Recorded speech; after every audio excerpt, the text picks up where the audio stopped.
All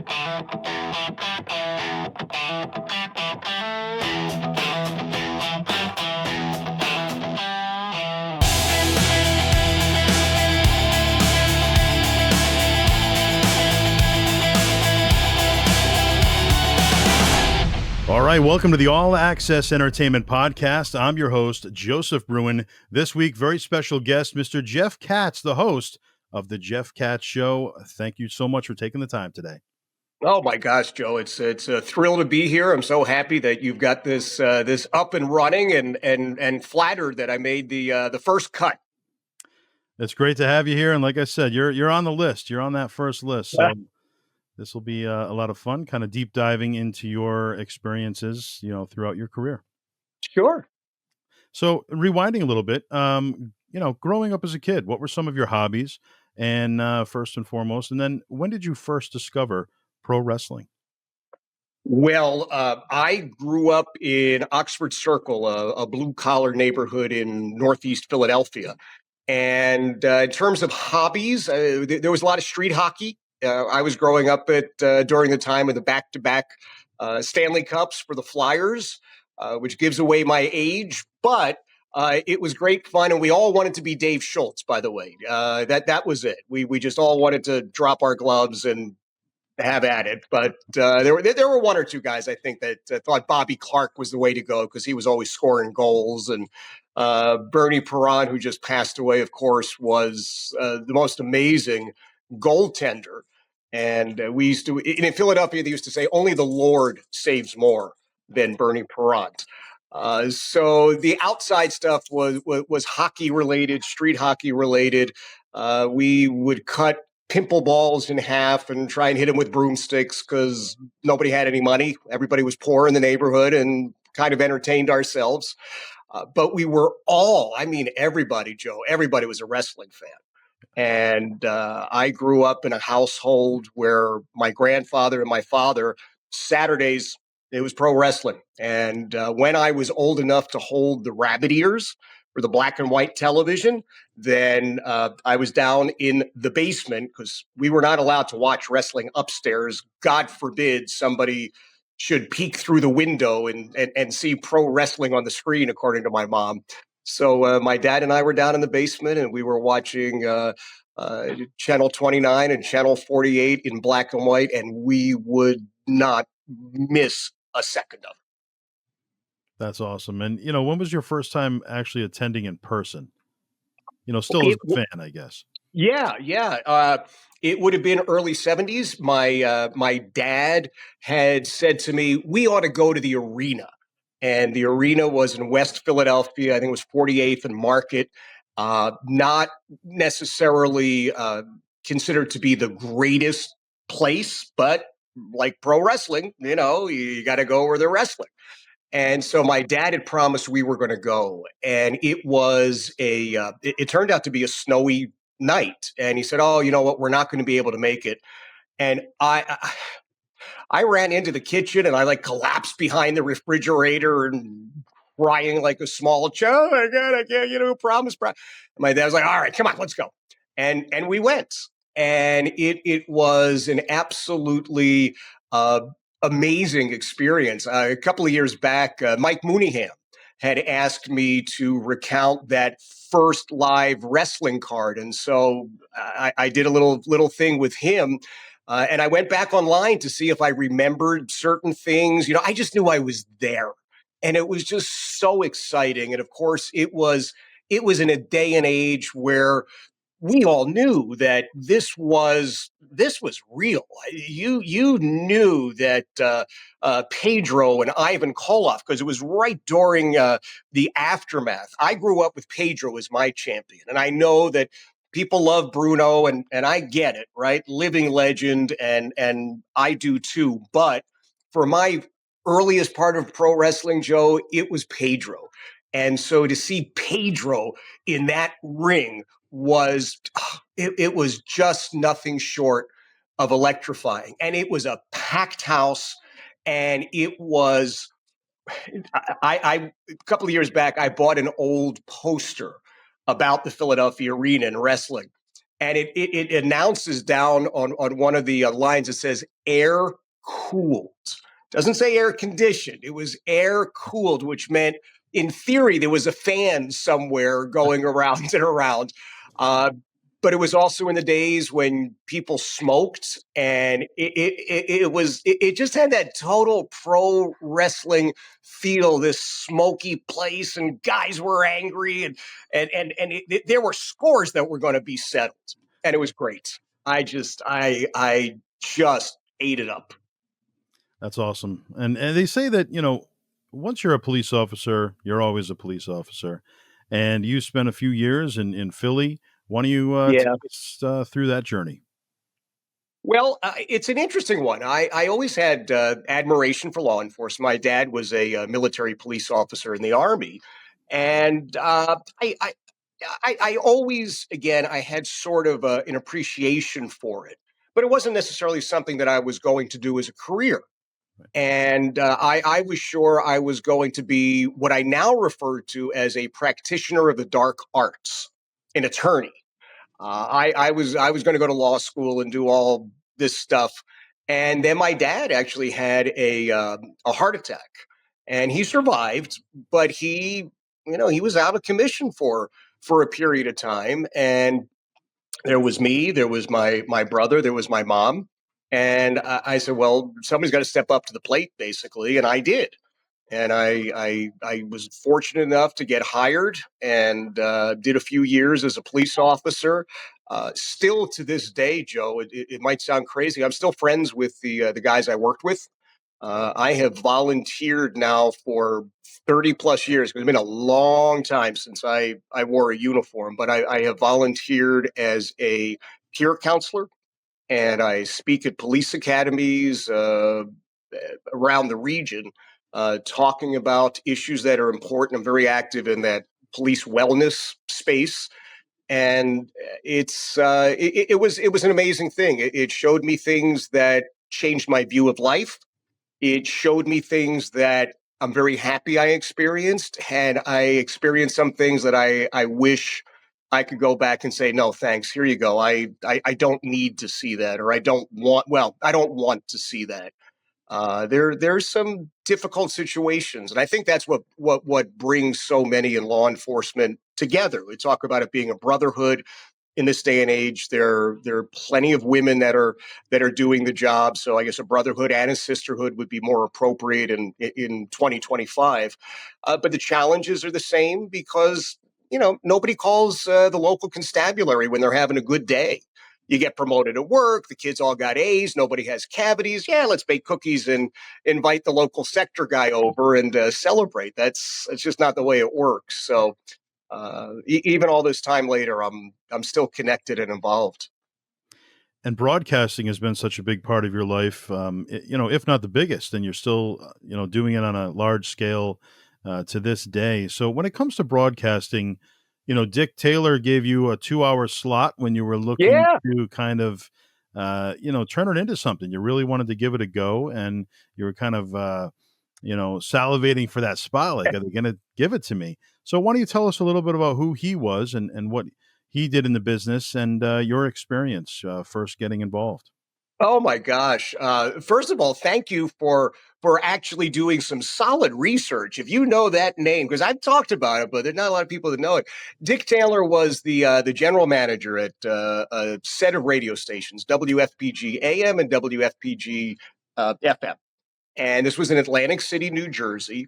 I had decided I was going to roll the dice. I had done my time as a police officer. I really, really loved it, but I just always had this bug for radio. I always wanted to do that, and I thought, I'm not married, no kids, no real relationships. My dad is doing better. That I'm rolling the dice. And I took a massive pay cut to go and work in radio.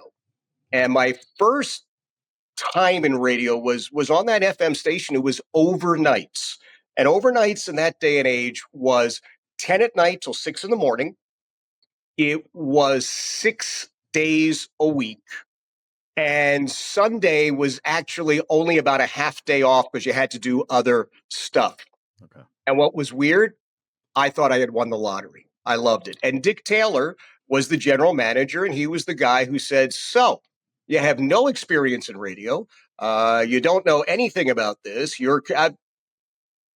But you really want to do this, huh? Yeah." And so he gave me that chance. Now, the bigger opportunity came probably a year or so into it because there was this guy who was starting to make waves all over America named Rush Limbaugh. And people all of a sudden were paying attention to talk radio, but it was not traditional talk radio. There used to be, the fairness doctrine. Joe, you believe A, and you have 3 minutes and 12 seconds to speak about it. And Jeff, you believe B, you have 3 minutes and 12 seconds to speak about it. And in between that, we're going to share some cookie recipes. So it's like, oh my God, your hair could hurt from some of the stuff they did. And Rush said, "Yeah, I'm doing it in a whole different way." And I went to Dick Taylor. I said, "Look, I really want to do talk radio." And he said, "Well, that's great. We don't have a talk radio station." I said, "Yeah, I know." I said, "But I really, really want to do it." He says, "Here's what I'm going to do." He says, "You still have to do your regular shift that we pay you for on the FM. But if you can do it, I'm going to give you 2 hours in the AM station, but you have to go out and sell it." Now, my first entree into radio at that station, Joe, was as a salesman, and I was awful. I mean, I not bad. I was awful. I was the worst radio salesperson in history. And he said, "You can have these 2 hours, but you have to sell it." And I thought, okay, well, but now I know what I'm selling. I'm selling me. I'm not selling the easy listening music I was trying to sell in the past. Music that would just make you want to poke needles into your ears, and we used to advertise for the FM station with the easy listening that we were number one in funeral homes. And I thought, well, there you go. That tells you everything you need to know. But once I was selling me, Joe, I thought I could do that. And I did. And I went out and I got some sponsors, and I got to talk, and I got to talk about things that I wanted to talk about. And I did a lot of poking at some of the big political figures and players in Atlantic City and the surrounding communities in Atlantic County and Cape May County. And some of those folks were not at all happy about it. This was a brand new thing. And I thought, yeah, this could be a good fit. Yeah. And you went on to, winning all sorts of awards over the years, award-winning, talk show for WRVA. What are some of the awards that you've won over the years? Number one on my list, New England Pro Wrestling Hall of Fame. That is numero uno. I have won a couple of awards that actually are pretty close to my heart. Humanitarian of the Year from Talkers Magazine. Talkers is kind of like the Bible of talk radio. And each and every year they honor somebody in the profession who is making a difference in the community, doing things that matter off the air as well as on the air. So that honest to goodness, that was a huge one. I've won, and it's kind of funny, I guess, but I've won a couple of awards as Parents of the Year because of my activities, fundamentally with Julia and advocating for disabled folks. On the broadcast side, I just won for the 6th year in a row. Best afternoon show here in Central Virginia. That's Readers of the Richmond Times Dispatch, and there's some pretty cool things. Yeah, absolutely. An accomplishment one after another. And that's, it just goes without saying, Well, Now, when it comes to, you mentioned Rush Limbaugh a little bit there. So, who are some of your other inspirations in getting into the field of broadcasting that maybe you followed leading up to it? as a kid in Philadelphia, I used to listen to a guy by the name of Joey Reynolds. And Joey is he's still with us. God bless him. He's probably in his 80s at this point. Joey was doing talk radio long before it was called talk radio. He was the morning guy at WFIL in Philadelphia, and he was supposed to be playing music for the most part, and he just came up with goofy bits and satires and commentaries, and he would talk all the time about getting in trouble for talking too much. He had been fired from radio stations around America because that's what he did. And they knew it when they hired him in each and every place. And he dominated the ratings. They're like, yeah, but we want you to play this music. Well, I'll play it, but I'm talking over it. No, that's not the way this is supposed to work. When he got fired at the big station in Buffalo, New York, WKBW, he was fired. He took a pair of his shoes and he nailed them to the door. And he said, go ahead, try and fill these. That's what he wrote on a note with that.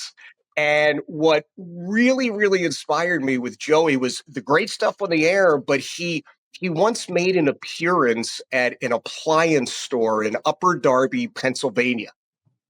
And as crazy as it sounds, there he was. He was sitting amongst washers and dryers and refrigerators. And there was a line around the block to get up close and shake his hand and get his autograph. And when I finally made it in there, he was wearing a black satin WFIL jacket. And I said to myself, someday I'm getting that jacket. I'm going to get a jacket just like that.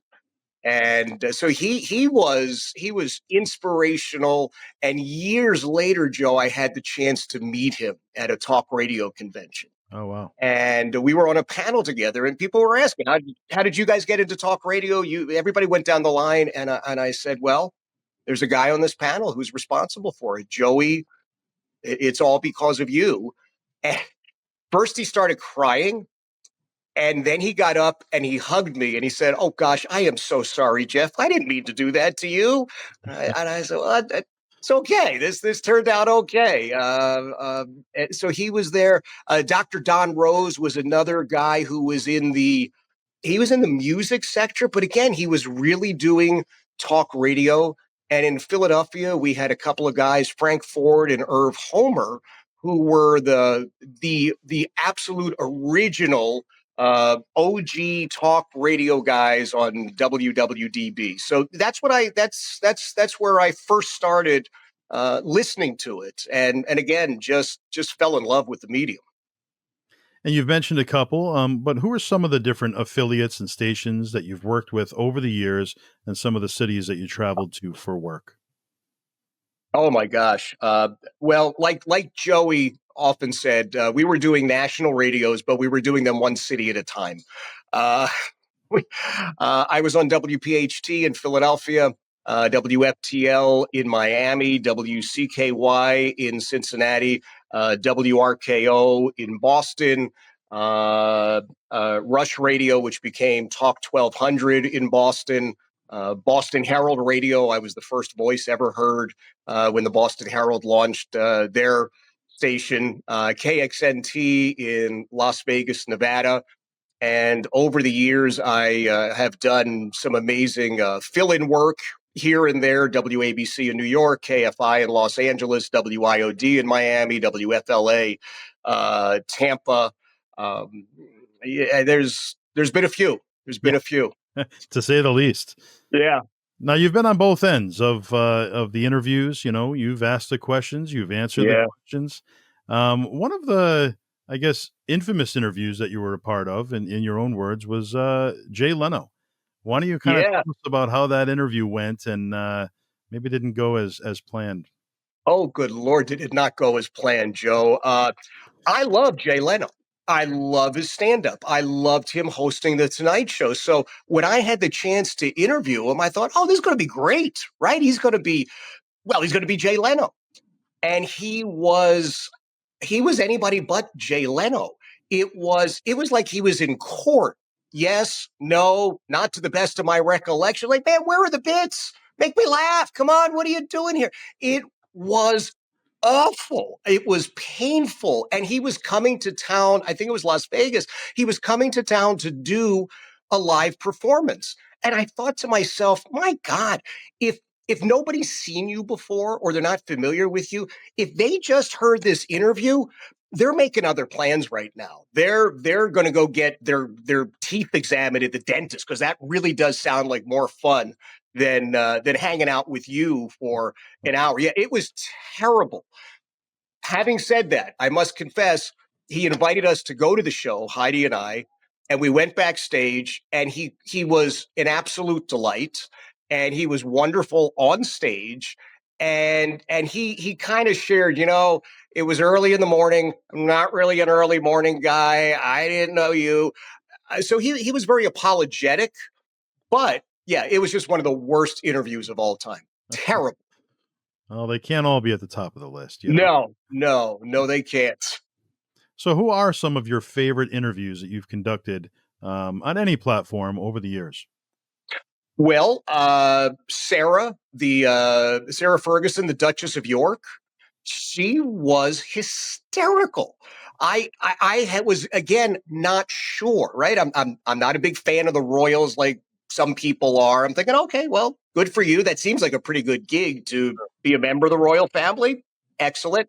So I didn't really know very much about her, but I thought I've never interviewed a princess. This will be cool. And she turned out to be so funny and just one of those interviews where you think, oh, do we really have to end it? Because now I want to ask you about this, and now I want to ask you about that. Bobby Heenan was to this day not just one of the best interviews. I think he was the best interview the very first time. And it was when I was on WIBC in Indianapolis. I did afternoons there for a year. And all I knew was the official kind of Bobby Heenan story, right? It's from Beverly Hills, is all the rest of it. Now I had been smartened up a little bit. I was already working in the business, so I knew some stuff. I didn't know he was from Indianapolis. I didn't know he had basically dropped out of school in elementary school or junior high, and he was incredible. He was just one of the best interviews. And thinking back, Joe, it's a moment where you think he doesn't have to do this, right? I get it. It's the afternoon show, and it was WWF at the time, and they're coming to town at Market Square Arena. They're gonna right. You drew the short straw, I guess. You got to do some of these appearances, but he was fantastic. It was 110%, and it was effortless Yeah. to watch. Bobby, man, was just to be amazed over and over and over again. And it was that first interview with him that made me say, wow, I got to figure out a way to get this guy back. And and we did. And even though WWF wasn't coming to Indianapolis, he had given us his phone number, and we could call him, and he would just pop on the air because he's Bobby Heenan, and you can just press go, man, and he just goes, and everybody was entertained. So he's absolutely one of the best of the best. Loved Bobby. So, you mentioned Bobby Heenan, one of the greatest managers of all time. You are a manager as well at one point in the world of professional wrestling. Yeah. And you've done a lot as well just on that end of it alone. And people may not know a lot about that part of your career thus far. When it comes to professional wrestling, you were one of the greats here in the New England area specifically. And of course, working with Tony Rumble and the NWA New England. Why don't you kind of go into a little bit of detail here in New England and how New England wrestling is in comparison to other areas, and what your experience has been just in this area? Okay. Well, I started with Pretty Boy Larry Sharp in South Jersey, National Park, New Jersey. He had opened something called the Monster Factory, and I know there's a new owner and that is still up and running. But when Larry Sharp started that was groundbreaking. The idea that somebody from outside the business could learn the business and go to work in it. And I had him on a little radio show in South Jersey. And he said, "Oh, you ought to come up here someday, give it a shot." And I did. And he was trying to explain to me how to fall, and I couldn't get it. And another student there, a guy by the name of Glenn Ruth, who went on to huge success. Glenn was just sort of getting through the stages. He and I made our professional debuts the same night at the Cowtown Rodeo in New Jersey. We had to trek through mud and dust to the ring, and it wasn't pretty. But uh, Larry said, Glenn, come over here, kneel down so that Jeff can learn how to fall. And so Larry started just pushing me over Glenn so that I would fall. And I still wasn't getting it right. He said, look, you're just not good at this, but you're going to be a talker. And so that's how I realized, all right, I was going to be the talker. I was going to help get guys over it. I was going to be the manager. So I had worked with Larry and Dennis Carluzzo. I did a bunch of stuff in Indianapolis. There were a couple of indie promotions, a couple of other places, and again, sort of local stuff. Well, when I got to Boston, one of the first guys that reached out to me, and it was out of the blue, was Tony Rumble. And, in typical Tony fashion, he spoke to me like we had been friends forever, like we grew up together. And his first thing, I don't even know how he got my phone number, but he started with, "Hey, Katzman." And I'm thinking, well, who are you? It's Rumble. Rumble who? No, no, no. And he starts talking. Well, somebody from somewhere, I don't know, it was Larry Sharp or somebody said, "Hey, Jeff Katz is in Boston." And Tony Rumble said, "I'd love to get you involved in this. I'd really like to have you involved with what at the time was CWA, Century Wrestling Alliance." And I said, "Sure, why not?" And Tony, as you know, God bless him, uh, was a brilliant guy as far as wrestling.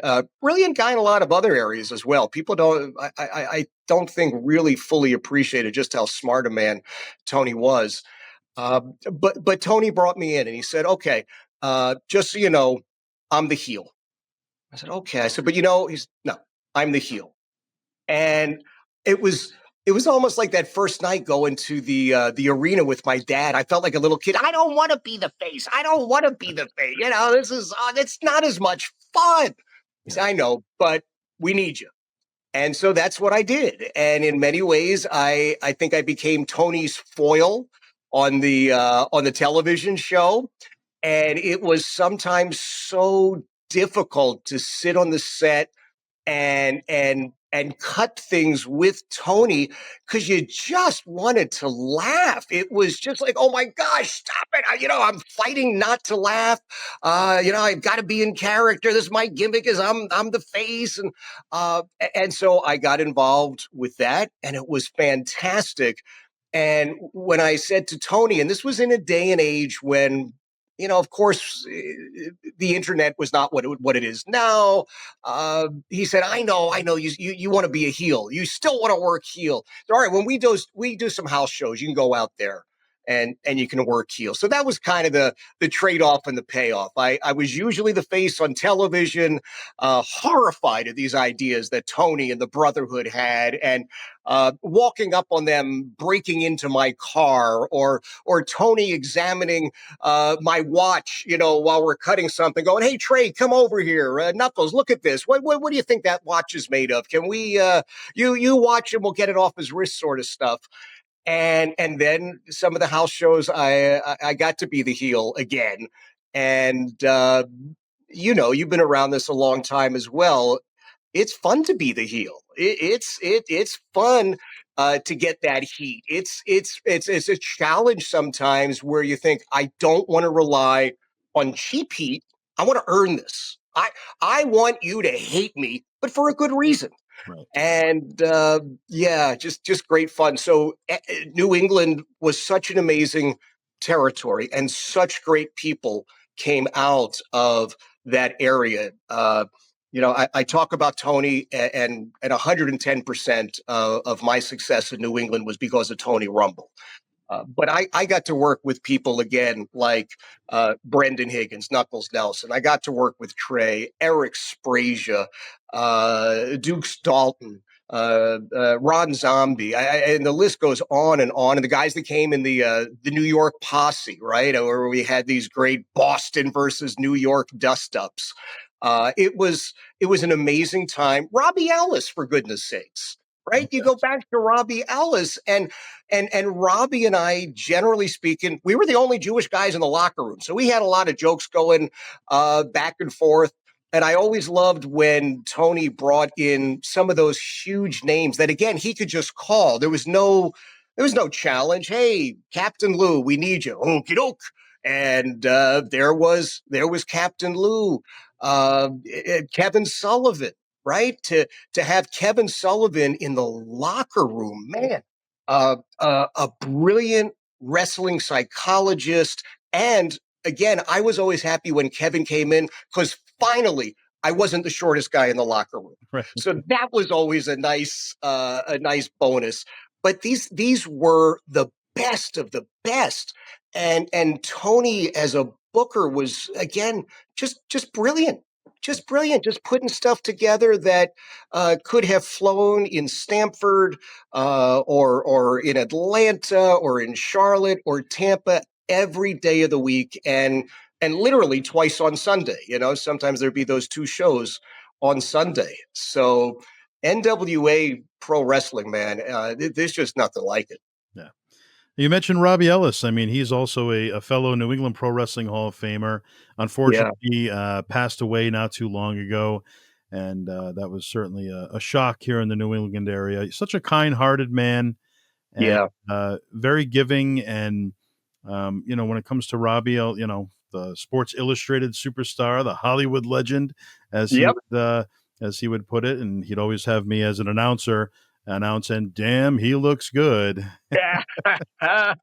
And of course, the star of the Canvas Man, local documentary that was made on his life, and Yeah.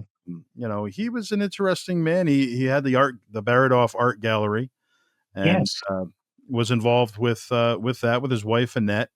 And I remember he had told me they had sold art pieces over the years to the Clintons and different presidential figures, and Sylvester Stallone, and all these people. And it's just like, wow. I mean, Robbie was I feel like there was so much to Robbie Ellis, and we kind of just got a little bit of it here, in the wrestling end of it. But it's too bad Yeah. Robbie's not still around, and we can kind of pick his brain.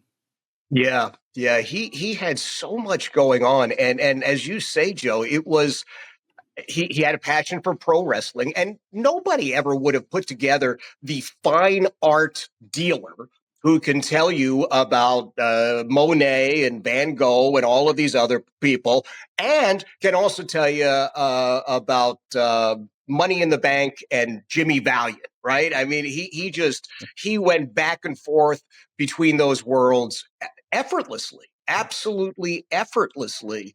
And I think he was just a tremendous part of that New England wrestling canvas. I mean, that's what he was: canvas on the wall and canvas on the floor.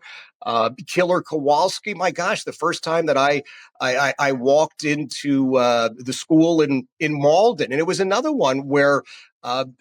I remember telling him, I said, he used to come to the Philadelphia Arena, man.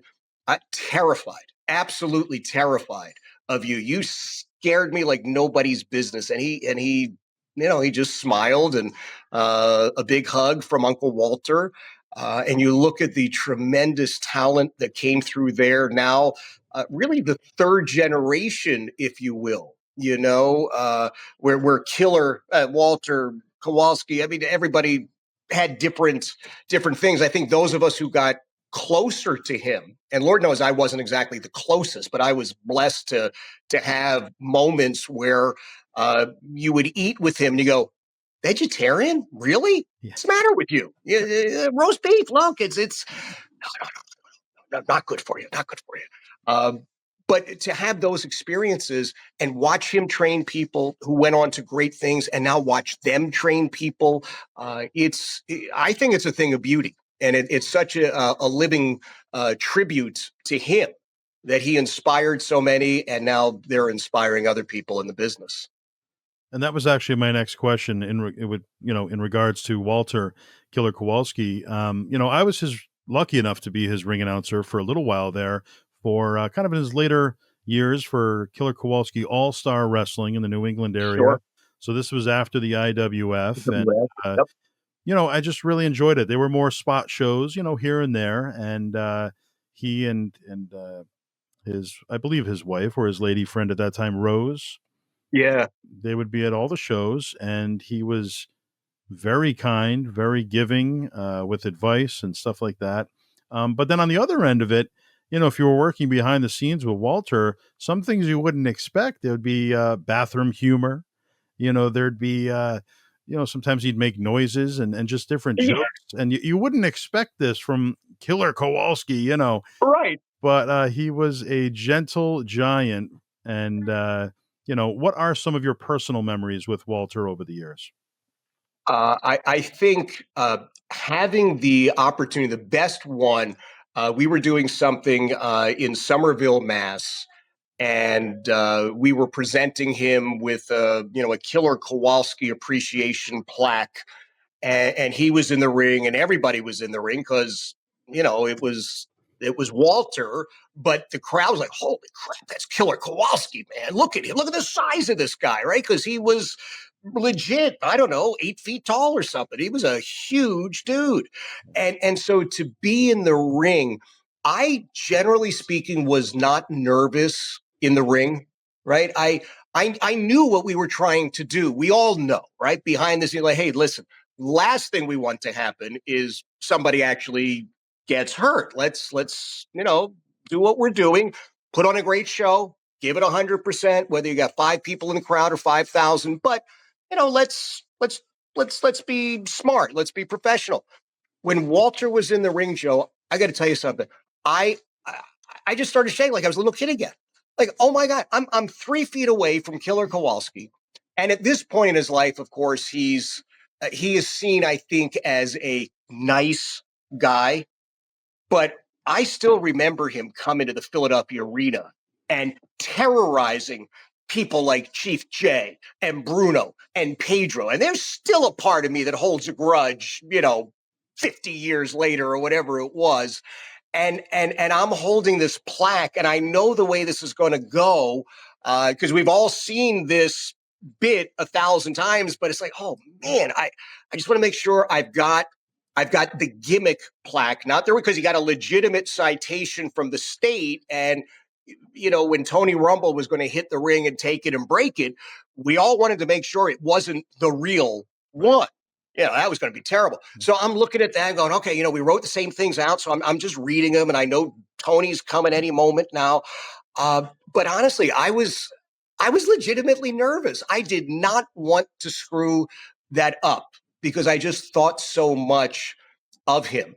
And then being with him on those occasions, again, out of the ring, but listening to a guy who knew everything about the business, everything and then some, and could tell great stories, if you will, but was really committed to getting everybody else over. And maybe it's just because it was that point in his life where it's like, okay, I'm not doing this anymore. I'm not going in there and taking these bumps, but you've got some talent, kid, and let's get you up to speed. Let me show you what this is really all about. And just to watch that was amazing.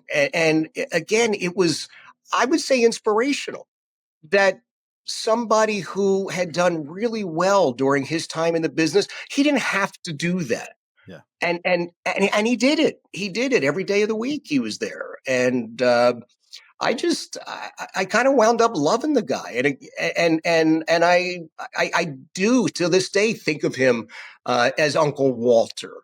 I look at some of the connections, guys like Don Bravo, who's an opera singer, but came through there. The old days of Pinky, the Pink Assassin. My God, that was groundbreaking. Brittany Brown, I think one of the most talented women wrestlers ever. Smart, funny, great in the ring. I mean, these are all people I got to know as a result of Killer Kowalski, who wound up being Uncle Walter. It was a nice transition. Exactly. And we got to know him, thankfully, as Uncle Walter, and hearing the stories and laughing with him at times. And you're thinking back at the same time, this is the same guy that took the ear of Yukon Eric. Exactly. Exactly. Yeah, it's pretty wild. And you mentioned, rewinding a little bit, that you debuted the same night as Glenn Ruth in the New Yeah. Jersey area there. Glenn Ruth, of course, went on to become one of the famous headbangers in the World Wrestling Federation, one of the greatest tag teams of the 90s, late 90s there, very popular. ended up going on to become tag team champions. When it comes to tag team wrestling, what is your take on the lost art? Obviously, there is still tag team wrestling, but back Yeah. then it had a different feel. You had the demolition, you had the natural disasters, you had Yeah. hours of pain. These guys were larger than life. And it just seems like it's not as colorful now, and it's not what it once was. What's your take on that? I think it's a shame. I really do. I look. I love the idea of singles wrestling, no question about it. But you're right. Tag team wrestling was a true art, and you saw that developed, frankly, through the territory times. I grew up watching Worldwide Wrestling Federation, so I can remember the Mongols. Absolutely terrifying, and they looked so much alike that you knew, even as a kid, man, there's something going to happen here, and that referee's not going to realize that Beppo is in the ring instead of Guido, and that's going to be a problem. I remember watching the Sunny Kings and the Chief J Strongbows, looking at that sort of a tag team. I remember when the Valiants came in, and of course Jimmy was there first, and was handsome Jimmy Valiant, and everybody loved Jimmy, and of course big turn, and went on to tremendous success as a heel. But you saw tag team wrestlers who worked together, and you saw the cohesion in those teams. You saw guys who understood what the moves were. You knew, once you were sort of smartened up to the business, you knew those guys could do a great match as singles, right? There wasn't really a bad part of the team, but for whatever reason, they were working so well together. They gelled together. And sometimes, of course, you saw the egos pop up and go, look, I don't want to be part of this anymore. You know, the 50-50 stuff is not working for me. I want to get over on my own. But it's just a different style. And I certainly don't see much of that in the modern age. I think it has transitioned to making very different characters and stars. And it's moved in a different direction. I understand, but tag team wrestling for me was always one of those things that brought an extra level of excitement, and it was like watching a couple of different matches all at once, right? I mean, it's two on one side, two on the other. I'm not a math guy, Joe, but if you do the permutations, you can figure out, I guess, how many individual matches that would work out to be. There was a time when there was a string tied to that top turnbuckle, and if your hand came off that string, man, that was a problem. You also knew, if you were sitting close enough to the ring, you're looking at that rope that's tied to the turnbuckle, going, hey, that's coming. He's untying that string. He's taken that. Oh, this is not going to be good. This is not going to be good. And so there was just an extra level to it that I kind of miss. I kind of miss that. And we talk about that being a lost art. Another lost art, something you're very familiar with, is the managerial role. Yeah. Of course, there are some managers still to this day, but again, same thing, just so colorful. Captain Lou Albano and Yeah. Freddie Blassie and the Grand Wizard, and then the list goes on. And it even went into, the 2000s or late 90s. We'd still see a lot of managers, but it has gone by the wayside for the most part. And, I feel like in more recent times, people like Armando Estrada, people like Abraham Washington, when they were getting their talent over or getting their self over, that's when they would be pulled back. They didn't want the managers to get over per se. And Yeah. what's your take on that? Again, I miss that. I grew up watching the three wise men of the East, Captain Lou Albano, Fred Blassie, and the Grand Wizard. Now, I was really fortunate, Joe. I'm old enough. I remember Fred Blassie as a wrestler. It was at the end, but I remember him coming to the arena, and he was coming in as the Pacific Coast champion, which was, nobody knew what the heck it was, but he had a belt that looked a lot like ours, and he's a tough guy. But I loved the managers, and you looked at a guy like Ernie Roth, right? Again, the background for Ernie Roth, I love the fact, right, came from radio. And he was a tiny little guy, and nobody ever touched him really. During his Abdul Farouk days, in the cage over the match with the Sheik and Freddie Blassie at Cobo Hall in Detroit and stuff like that. I miss the managers. And in this more modern age, I guess you've got guys who are coming up, say, through WWE development, and they're working with them. Hey, here's how you cut a promo, and you have to be able to talk. And I get it. It's sort of like a one-stop shop. But we all kind of knew, looking back, managers were there to help great talent become superstars. They were great in the ring. They couldn't necessarily do what they needed to do on the side of the ring. And we all, it's a business, people forget, but it's a business. We all want to put rear ends in seats, right? We all want to sell tickets. So you're going to put on a great performance in the ring. I'm going to convince people they need to be there when you either defeat that evil, terrible person over there who's done terrible things, or I'm going to convince them that you are taking that belt off of the guy they love, because we hate the guy that they love, and they'd better pony up those dollars, man, because it's going to be the last time you see your favorite with that belt. And a great manager also knew, I guess you don't really see him, knew that it wasn't about them, right? I can look back at Captain Lou and Fred Blassie and the Grand Wizard. I can look back on Bobby Heenan, Jim Cornette. They were certainly the star of a brief segment, but if you go back and examine it, Paul Heyman as well, when he was doing his Paul E. Dangerously stuff, these are brilliant guys. And you go back and you watch those videos, and to this day, I still go back and watch those videos. Frankly, I watch them more than in-ring competition, crazy as it sounds, because I love them. But their job was always on full display, even though you didn't realize it. They were getting you to like or hate the appropriate people at the appropriate times. They were motivating you to reach into your wallet and say to your buddy, hey, we got to go. I'm getting you know what? I think we can afford floor seats. I think we can get ringside. Fantastic. I think I win that one.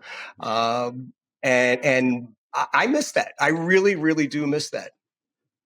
And as comfortable as you feel with conducting interviews, who would you say was your most intimidating, or you were just a little nervous, like, man, this is a big one for me, and here we go. Yeah. Well, I've had Donald Trump on the air, and I was absolutely intimidated to think I'm speaking to, at that time, the former president of the United States. He's running to be president of the United States again. It's clear President Trump doesn't really tolerate dumb people all that much, right? I mean, if you say something he doesn't like it, or you say something he knows is wrong, he's telling you, and then he's telling everybody else. And I'm sure that could be very, very uncomfortable. So I thought, I got to know what I'm doing.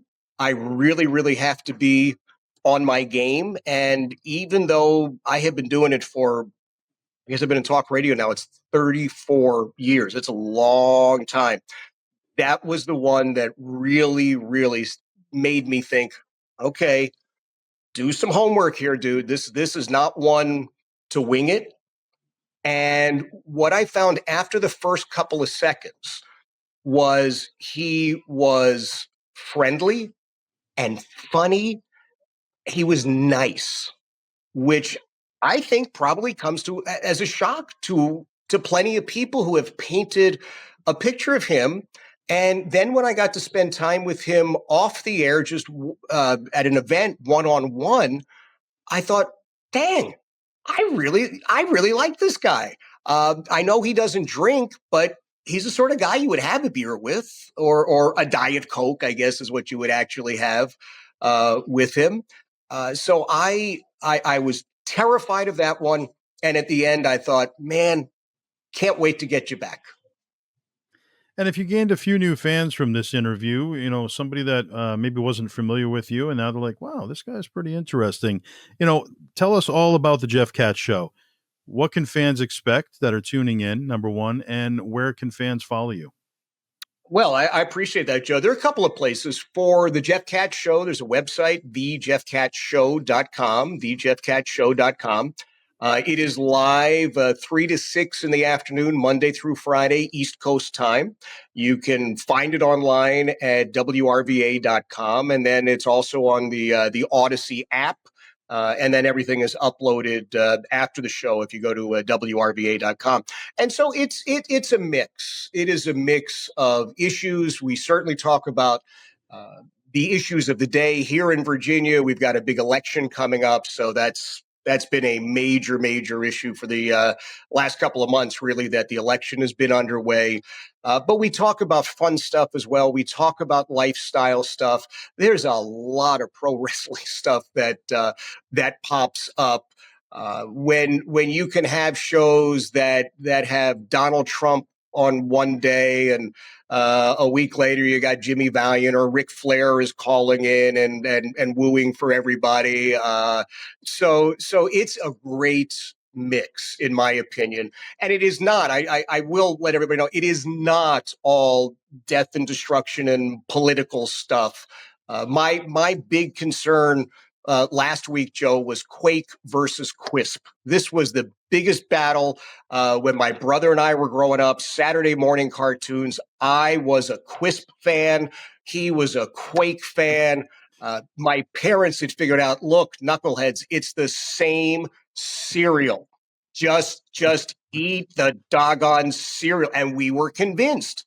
Quisp and Quake were different products. And I remind you, like I said, we were poor. My parents were not like, man, we don't have the money to buy a second box. Right. And so my dad, Joe, at some point, I don't know which one my mom bought, whether it was Quisp or Quake, but my dad took it and took the bag out and basically smashed it. So it was just crumbs, sweetened crumbs. I got a bowl. My brother got a bowl. Mine, I was told, was Quisp. His, he was told, was Quake. But I still long for Quisp.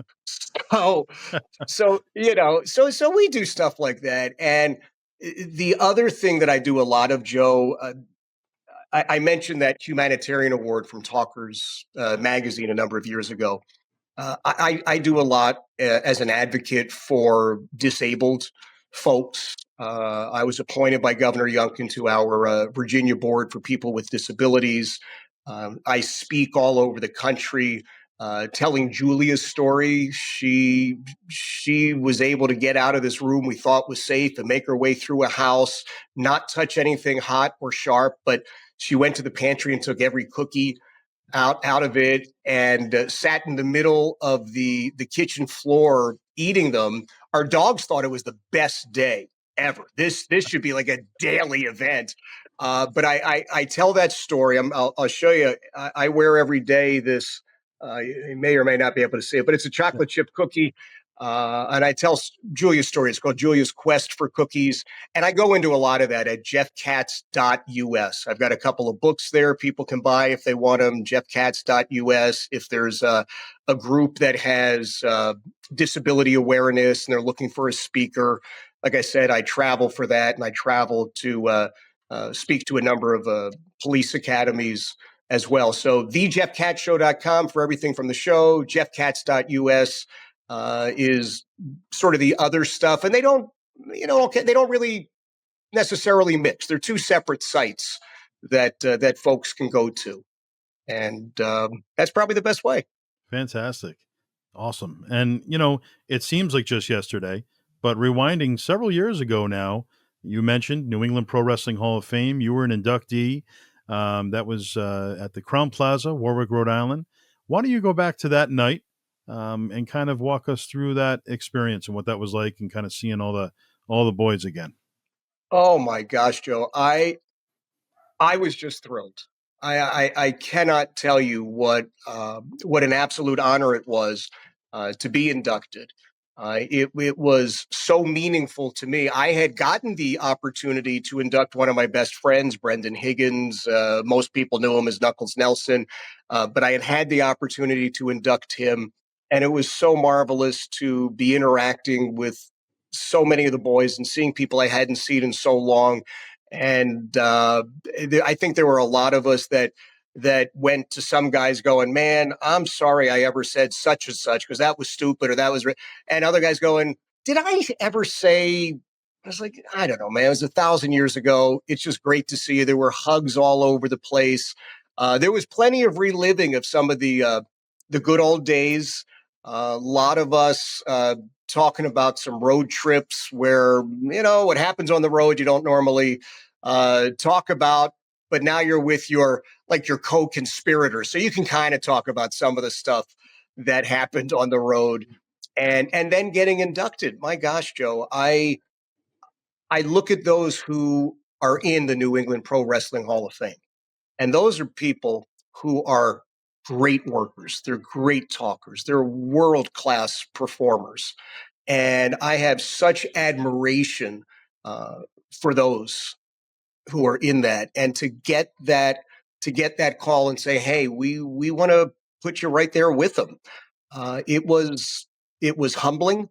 It's still humbling. Let me tell you, I've got that plaque hanging on the wall very, very prominently, and I show that to I, I got a couple of cool things I can hang on the wall, and many of them are hanging on the wall, but that's one everybody has to see. Whenever anybody comes to visit, that's one of the first, because it just opens up this great avenue to talk about some great adventures, to hop on YouTube and watch some of the NWA New England stuff that we did, to go back and look at the Jerry Springer episode that was heavily populated by NWA New England performers. So I will be forever grateful and humbled that I'm part of the New England Pro Wrestling Hall of Fame, my friend.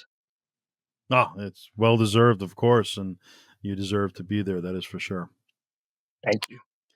So, let's talk briefly about the voices in pro wrestling. You're a big voice here on the Jeff Katz Show and in the world of wrestling as well over the years. Mean Gene Okerlund, Howard Finkel. Who's your favorite voice in the world of pro wrestling or any era? Well, I love to think it's very difficult not to love Howard Finkel. To look at a guy again who was not going to be a wrestler, but was absolutely essential to wrestling and the growth of sports entertainment. Somebody who had such a brilliant mind for the business, who totally understood how you can take uh, a pile of raw talent and work with them and hone them to a point that you can introduce them. And as you're introducing them in that ring, the excitement is building in the crowd.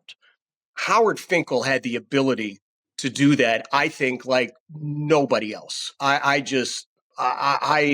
was always so impressed with his ability to do that and his longevity in the business. As you know, people don't spend 30 years working for one promotion. And there he was. Mean Gene Okerlund was, again, a guy who initially came out of radio. And he always understood what we in radio live and die with, and that's these segments, right? It's 60 seconds, man. You got 60 seconds, or you've got 30 seconds. Get it done. You've got to be able to get it done. And Okerlund, if you look at his work, you go back and review it, he always knew what the out was, why that was the out, and how much time he had. A lot of cases, as you know, he was working with some guys got that, and some guys didn't.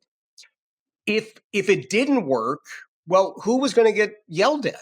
It was going to be Okerlund, right? It would be Gagne that would pull him over and go, what the heck? You had 45 seconds and this guy's rambling about such and such. Go back and do it again. So Okerlund was a pro, and it was just, he was somebody, it was a pleasure to watch. And then also, as you know, off camera, man, Gene was like three of the funniest people you would ever want to meet.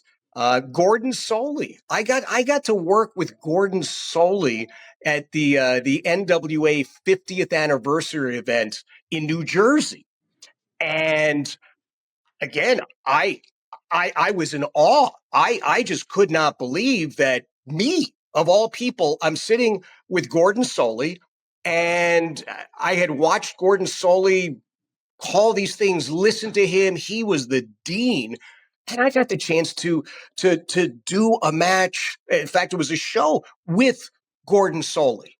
So I just was amazed. I was also amazed afterwards because it was happy hour, and Gordon Soley consumed an amount of adult beverages I've never seen a human being consume. And then he got up and he went and he called another match. So I thought he was amazing as one of those voices. To be able to call a match with Jim Cornette, to be able to do stuff with Cornette, to have Cornette explain why this works, why this wouldn't work, and to be able to say, well, why would anybody do that?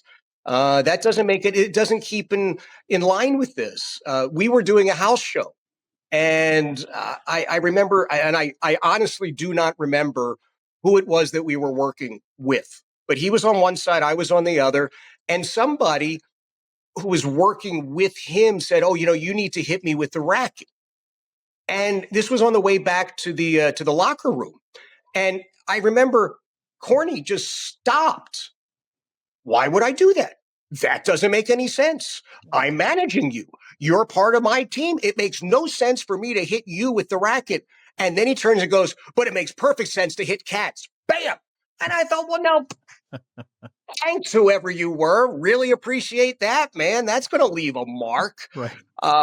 So they're just some great voices. There's just some great people you look at and go, wow, what talents, what absolute talents. And who is that number one interview that you would just love to conduct someday, whether it be on your show or any other format? Who's at the top of that list that, hopefully one day you'll be able to interview? Wow. I'm grateful for anybody who comes on and chats. I'll tell you that. I probably would be looking more in the entertainment world than I would in the political world. The political world's become kind of I don't want to say easy, but that's kind of like work. It's like, oh, of course you're going to be speaking to Governor so and so or Senator so and so. But I go back again, guys like Bobby Heenan. I'd love to have Paul Heyman on the show. Yep. and talk about not political issues, but marketing and branding, because he was doing marketing and branding before anybody knew what marketing and branding was. Right? He was explaining that in ways that nobody really fully understood. I look at some of the guys who have passed away that I didn't have a chance to have on the show. I'd give anything to have Bobby Heenan back on the show. I know I've mentioned Bobby a couple of times, but Bobby just became such a dear friend over the years. And when I would go and visit my folks in Florida, I'd always drive about 3 hours up to the Tampa area and just visit with Bobby and Cindy. And I love them. I also, I wish that I would have had the chance to have Gorilla Monsoon on the show. That was, again, somebody I grew up in fear when Gorilla Monsoon, the Manchurian giant who didn't really speak English, was lumbering to the ring. I think that would have been a great interview. And for somebody who could still do it if you were ever interested, I'd love to have Vince McMahon drop by for a couple of moments. I think that would be an absolutely fascinating conversation. Oh, absolutely, without a doubt. Yeah. Some great choices there. You know, the current product. Do you watch that at all? I know you're a busy man. I don't watch it Yeah. all that much. I've never been a fan of the performances where these guys are setting up tables or it's overly gimmicked. I grew up watching, again, as Jim Cornette would say, wrestling. These are guys who didn't like each other, whatever the reason was, and they were going to settle the score in the ring. I liked that. Now, I loved folks again like a Flair who could do a 60-minute match, and it meant something. It really, really meant something, and he wasn't looking for a table or a flaming chainsaw or a hatchet or whatever it was. So there are times that I will look at some of it. I love AJ Styles.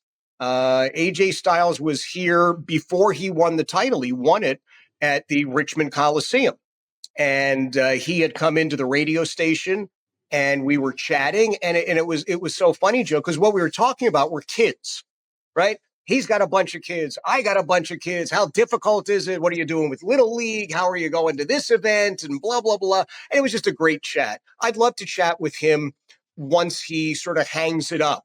I guess this coming year, he said, is the last.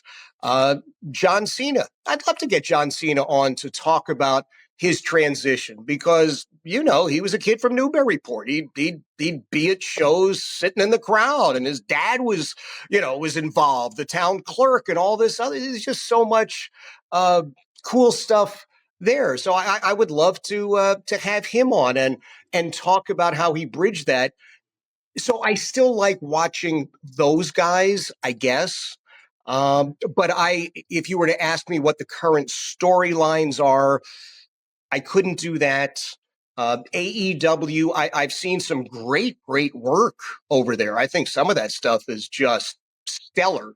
But again, I can't tell you, uh, who holds this strap or even what the titles are or what the storylines are. So I guess I would say I'm not a fan, Yeah. but I'm certainly happy to watch it when I get the chance. Sure. And fast forwarding many years from now, when you decide to hang it all up, how do you want to be remembered? What do you want your legacy to be? Um, I'd like my legacy to be reflective of a lot of the stuff I've done in recent history.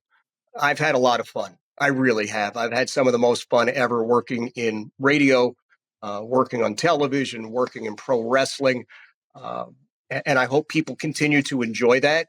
I'd like to think I made something of a difference as a cop 1,000 years ago and what I do to help police officers now. But if I'm looking for a legacy, I want it to be that I've been an active advocate for folks who can't advocate for themselves. That I have been at the forefront as best I can to, in a truly humanitarian manner, help people with disabilities who don't have anybody to stand up for them, to be their voice in terms of services and funding and frankly, in some cases, just kind of being a smiling face who's helping. Special Olympics is near and dear. One of the local sheriffs down here, Joe, and we do some crazy stuff every year to raise money for Special Olympics. So a couple of years back, we challenged people to donate enough money, and we would each get the Special Olympics logo tattooed, which I did. Last year, we dared people to raise enough money that would force us to do a fire walk, and we did. This year, we're still experimenting. I had suggested alligator wrestling because I thought I got the boots still. I've got the old NWA New England title belt because I always owned it. I bought it, and I thought, wouldn't that be a great sort of a gimmick to use? We just couldn't find an old enough alligator. Like, I don't want one of these young alligators who's trying to make a name for himself. I want an alligator like me who's like a lot closer to the end than the beginning, where he's like, yeah.